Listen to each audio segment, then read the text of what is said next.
Jeff Stark, you've been involved at almost every level of InfoSec, right down from the tactical boots on the ground right up to the C-suite. What do you feel has been throughout your career the greatest obstacle in securing today's enterprise? That's a great question and not easy to answer.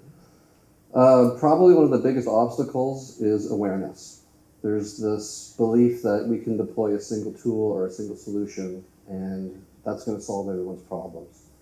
So this idea that we now need to make security as a program, not as a destination, but as a program, a journey that we're going to continue going, continuous improvement.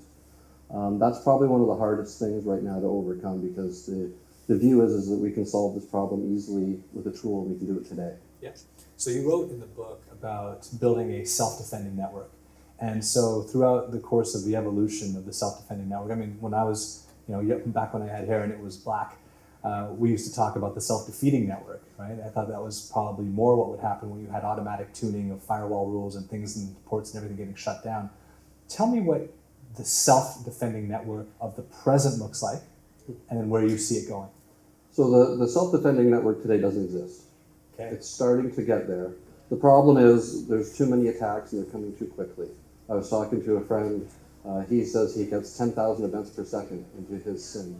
And I said, well, how do you keep up with that? A human can't possibly process 10,000 events per second. So today, we try to use correlation, we try to use, I won't say AI because it doesn't exist, but with machine learning, to do some of this correlation of events before it actually gets to an analyst.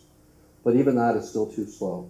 So in the future, what we need is these systems to be able to proactively understand the networks that they're protecting and be able to detect when something, maybe it isn't an attack, but maybe it's just odd, and block that in real time from happening.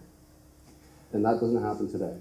So there's two elements that you brought forward here. You start talking about predictive analytics, where you're starting to take whatever you've learned, aggregating it in some form of data lake, and then running machine learning against it, and then being able to perhaps thwart an attack as it happens. Talk to me about the type of predictive analytics that everybody is talking about out there, but doesn't actually exist, which is where you mitigate the attack before it happens or predict it.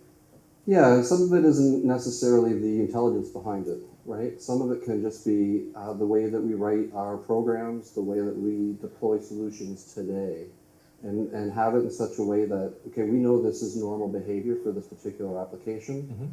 This is outside of that normalcy, so don't allow it.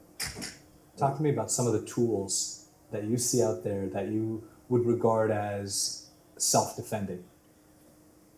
So there isn't one tool, again, that exists that I'm aware of, but it's a multitude of tools working together. Yep. Right, so we need a good network analytics engine that can just watch the network for these abnormal behaviors. We need an endpoint agent, again, that can look at that endpoint and say, okay, this is what a normal day looks like for this machine, this is abnormal.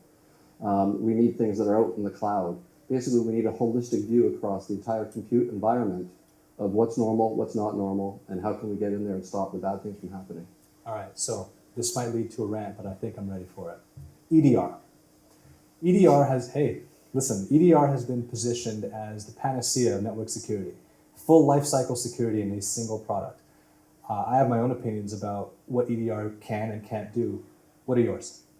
So I would say EDR as a component of an overall security solution is, I won't say critical to have, but it's needed. The problem is it's detection and response. I don't care about detection and response anymore. I want endpoint prevention and reporting. I don't know if I just created a new buzz term for, but the idea, again, let's prevent this stuff from happening right from the get-go, and then we don't have to respond afterwards.